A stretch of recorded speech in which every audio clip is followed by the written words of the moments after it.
I feel the weight of the urn as I lift it. And I'm like, okay, there's some symbolism of me handing him to Kody. And even though Kody and I have our big differences, in that moment. Hi, welcome to the show. Hit the subscribe button and thumb up this episode. The TLC show finally touched on the tragic passing of Kody Brown and Janelle Brown's son Garrison Brown on the May 4th episode of Sister Wives Season 19, that aired on April 20th after a mid-season hiatus. On March 5th, 2024, at the age of 25, Garrison died by suicide. In Blessed Are Those Who Mourn, the latest season of the reality television show, Janelle and Kody, now only married to his fourth wife, Robyn, opt to bury Garrison in Wyoming because of the Brown family connection to Wyoming. Although the episode is still consumed by sadness over his passing away, Janelle admits that the death of her son has healed the Browns to some extent. Kody takes his family to Kody, Wyoming in between so they can focus on doing things that make them happy. Janelle and Kody Brown, sister wives, wish to bury their son Garrison in Wyoming. The entire Brown family is getting used to life without Garrison in Sister Wives Season 19, Episode 24. Kody Brown and Janelle Brown made the decision that due to their strong familial connections to Wyoming, they would have their son buried there. Kody actually lived most of his life in Wyoming. She explained in a confessional address, "My mother was married to Kody's dad. The Browns are rooted deeply in Wyoming. Both Kody's father and my mother are interred there, and I would like to inter Garrison alongside my mother." She continued, "He was greatly influenced by what he did that summer working there on the ranch." Maddie Brown Brush, Janelle's daughter, then continued to tell us why Wyoming would be the perfect place for her brother's funeral. "Wyoming is the nearest thing we have to roots, most likely. It's home. We'd go there every summer and it was like you went out to the ranch to learn how to work." Kody confessed in his own confessional that he was happy and that he and Janelle could put aside their strained relationship to determine where they would bury Garrison. "I recall sitting there with Janelle and I was just thinking, hey, I just really want to take my boy home. And so I said, let's take him home to Wyoming and let's bury him next to Grandma Cheryl. We just completely agreed that would be the proper thing." Secondly, Janelle explained that she wanted to be buried next to her son. The small cemetery the family opted for has a very Wyoming feel to it. Further, the entire Brown family prepares to fly to Wyoming for his funeral. Setting aside the tensions that have been running within the Brown family, Janelle opened up that the loss of her son granted her a spark of hope. The segments that focus on Garrison's death discuss how Kody Brown's past and present wives, Robyn Brown, Christine Brown, Wooly, Mary Brown, and Janelle Brown, have been dealing with the consequences of the tragedy. In spite of the ongoing arrangement between a number of family members following their breakups from Kody, Mary had one scene in episode 20 for that, which showed the entire Brown family putting aside their differences and converging in Wyoming to see Garrison off. There was not a single person missing, and it took his passing for everyone to come together, and that is so heartbreaking. But also that's so typical of Garrison, Mary testified tearfully in a confessional. Even if the Browns are still in conflict, Janelle shared her individual sentiments regarding how her son's death made them more or less closer. "Garrison's death has wrought a lot some healing in relationships, which has been beneficial. Even with all of the imperfections and issues that the adults had, we brought these children up that actually are like they were siblings," she explained. Janelle continued, "That was our biggest objective because many plural families keep them in separate households. Sometimes they don't even do anything with each other. But we really made it an effort to make them siblings. I think we've been successful." In the latest episode, the Brown family sees the light after the darkness. Kody, wife Robyn, and children Dayton, Aurora, Brianna, Solomon, and Ariella are later seen staying in Kody, Wyoming, near the city of Levelville, where Garrison is interred and Kody was raised. In a confessional, he spoke of how he and his family could start to move forward after Garrison's death. "We're working our way through our sadness because you have that time of sorrow," Kody said. "We're doing mourning things to respect and love the dead, to mourn, to own that pain. We're doing happy things. We're doing happy things so that we are moving on from mourning so we can have faith in the hereafter and in our own futures and our own lives." During the episode, which still centered largely on Garrison's death, this was a considerably lighter moment. Kody revealed the numerous signs he sold for a number of the downtown shops with his family as he took them on a tour of the small town. In addition, the family enjoyed ice cream, a show, and a ride in a horse-drawn carriage. Kody tells his family over dinner at a nearby restaurant how Buffalo Bill, also known as William Frederick Kody, inspired his moniker. He was a scout for the U.S. Army, and later on in his life he became friends or business partners with Sitting Bull and they traveled with the Wild Wild West show. Basically, he was a showman. He was an entertainer. I think I'm sort of entertaining. I try to entertain you, Kody said in response to Robyn's question. So, do you think that's like you? The family laughed at this. Kody later revealed in a confessional, I had 4 wives, that's all. I wasn't a ladies' man, and having 4 wives didn't make me a ladies' man. Robyn disagrees with her husband, saying he did have 4 wives. I mean, like most people would consider that a ladies' man, but whatever. He then joked, I think he was probably very charming, very entertaining, very friendly, and maybe a bit of a ladies' man, I'm assuming. I don't think I'm a ladies' man at all. A plaque honoring Garrison's passion for animals is given to him. Next we see Janelle with Savannah, her youngest kid.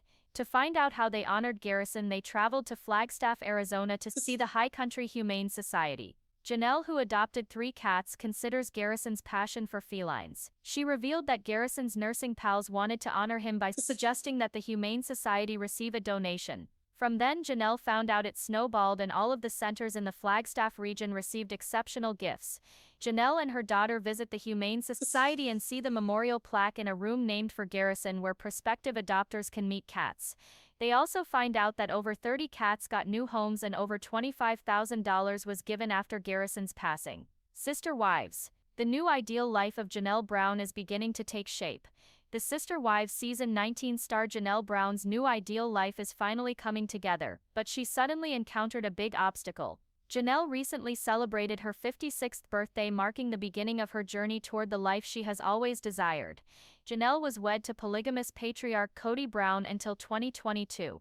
Kody was married to Mary Brown when she married him in 1993. He would wed Christine Brown a year after he married Janelle and Robyn Brown 16 years later. When Kody was at his most polygamous, he had 4 wives and 18 kids. The Browns shared a residence when the unscripted series debuted in 2010 in Utah. They shared a multi-unit house that a fellow polygamist had designed. For them it was ideal. Every wife had a separate apartment where she and her kids lived. Every day Kody was able to see all of his wives and children. After the family relocated to 4 different homes after leaving Utah, everything changed. Janelle was one of Kody's 4 wives who had left the marriage by the time Sister Wives season 19 debuted.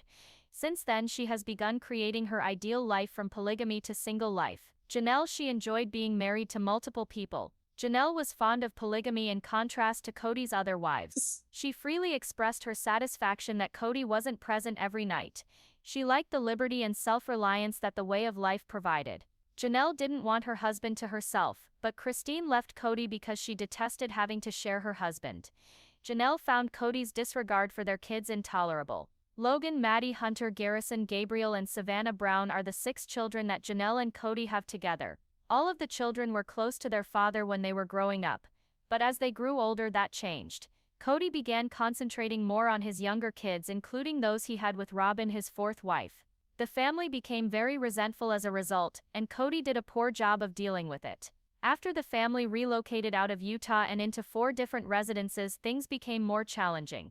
The CO-19 epidemic exacerbated the already existing divides within the family. Kody stopped seeing Janelle's kids after they were unable to adhere to his stringent viral mitigation guidelines. When it came to Janelle, this was the final straw. The Sister Wives season 19 star ended the marriage after he mistreated her kids. After 29 years as a polygamist, Janelle is now a single woman. After moving to North Carolina, Janelle launched a company. Janelle was just one of many women who find it difficult to stay true to themselves while caring for their kids. Janelle put in a lot of effort over the years to support her entire multiple family, which was no small feat given the large number of mouths to feed. The Sister Wife season 18 actress recognized her job and where she fit into the family. Even though it wasn't easy, Janelle had to rediscover herself after her divorce, which left her alone. Now that all of her kids were grown and living away from home, Janelle needed to take stock of her life and start over.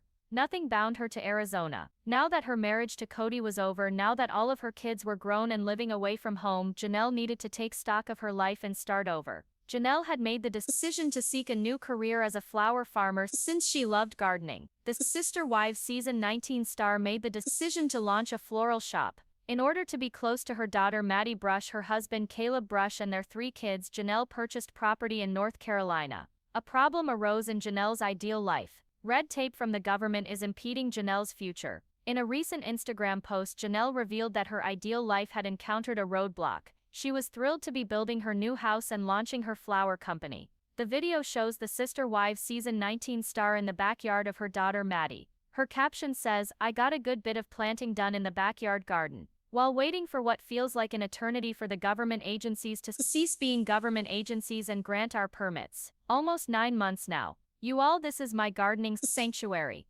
Janelle just sold her Coyote Pass home. She made a clean profit. The Sister Wives celebrity already owned quite a big chunk of land prior to her property in North Carolina. Janelle and Kody and his 3 former wives collectively owned a large tract of land in Arizona recently. There they had planned to build 4 separate houses, but the family fell apart before anything could be built. Kody lamented the loss of Camelot dreams as he walked the land in an early Sister Wives season 19 episode. The Coyote Pass land became symbolic of the dissolution of the Brown family. A recent sale of the Coyote Pass property yielded approximately $1.5 million. The Sun reports that the Browns paid $820,000 for the property in 2018. The profits will be shared by Robyn, Mary, and Janelle with Kody. Christine will not get any of the proceeds since she sold her land to Kody years ago. Hopefully Janelle's newest land purchase will be better than Sister Wives season 19 star's previous land purchase. Before cameras caught up with his smiles and behind-the-scenes moments with his wife, a shadow loomed over the man who today stands beside one of the strongest women on reality television.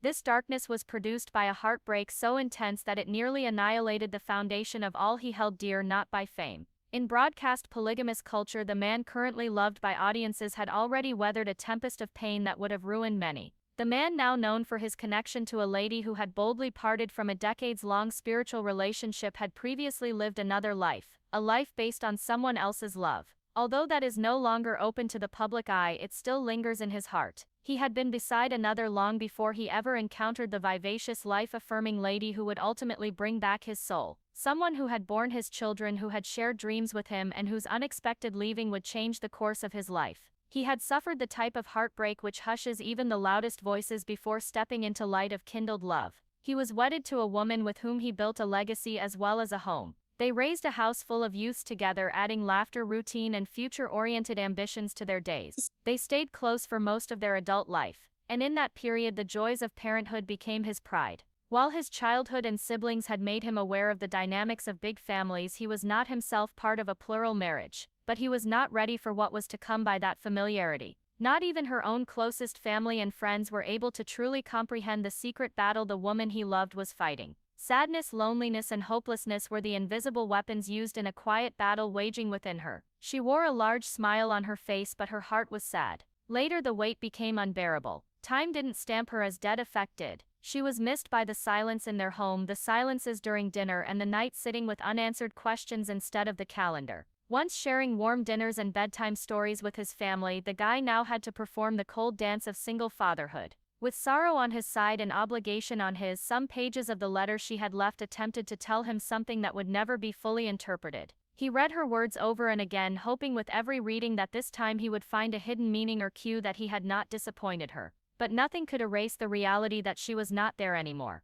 His bewildered young children turned to him for comfort, and he stood firm for them, though he longed to break beneath the burden of his pain. He also felt guilty about his sorrow, a nagging thought, unspoken, that maybe he should have seen the signs. He returned to replay their latest conversations, thinking about her silences, her laughs, and her sudden outbursts. Depression, on the other hand, is a labyrinth with no clear exit. When trying to find its center, even the most sensitive loved ones can get lost. Years passed, but the blues never really went away. It just became quiet. Life went on in fragments. Quiet birthdays, work responsibilities, school drop-offs, and Thanksgiving dinners where someone was never there. Without her, he watched his children grow, each milestone agonizing, never forgetting that they also bore the pain of losing their mother. He guided them through their recovery. Then years and years later, an unexpected circumstance arose. The spark returned. It was tentative, not sudden, a kind of heat that had been in absentia for too long. It arrived in the form of a woman who had also known pain. She had also abandoned a life that no longer satisfied her. She had chosen to free herself, to start anew, to find happiness again.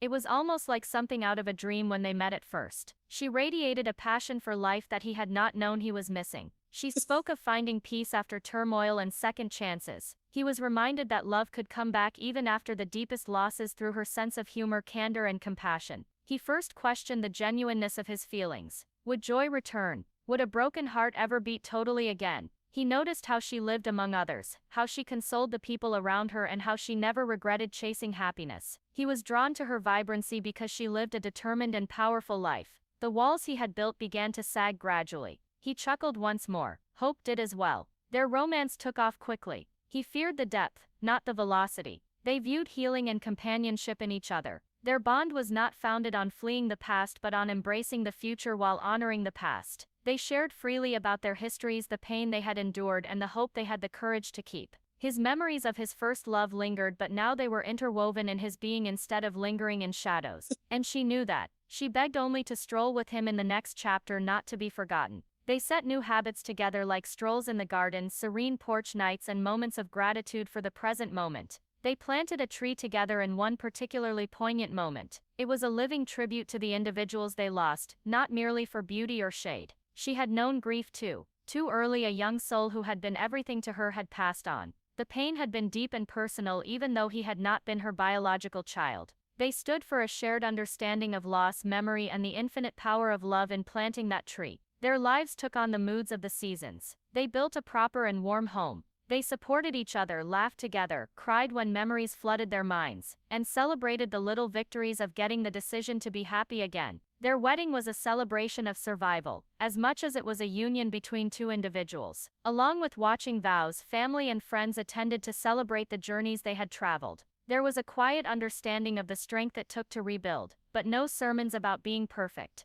He discovered acceptance and affection in his marriage. She discovered kindness and security in him. They become living examples of what it is to rise after they have fallen, to improve after they have suffered, and to open one's heart after it has been broken. They continue writing their story today, one founded on courage and empathy. What once had the potential to destroy him, the tragedy transformed into a chapter, a sour one but not the final. He discovered that joy was again a possibility through love, mutual comprehension, and the choice to live not as a replacement but as an addition. This is a tale of gently holding on to the past and reaching for the future rather than dismissing it. He chose to fall in love again after the loss. He chose to have hope in the silent period of loss, and he found the will to smile again in the brilliance of a new beginning. Thank you for watching. Do not forget to subscribe to my channel. Get more updates daily.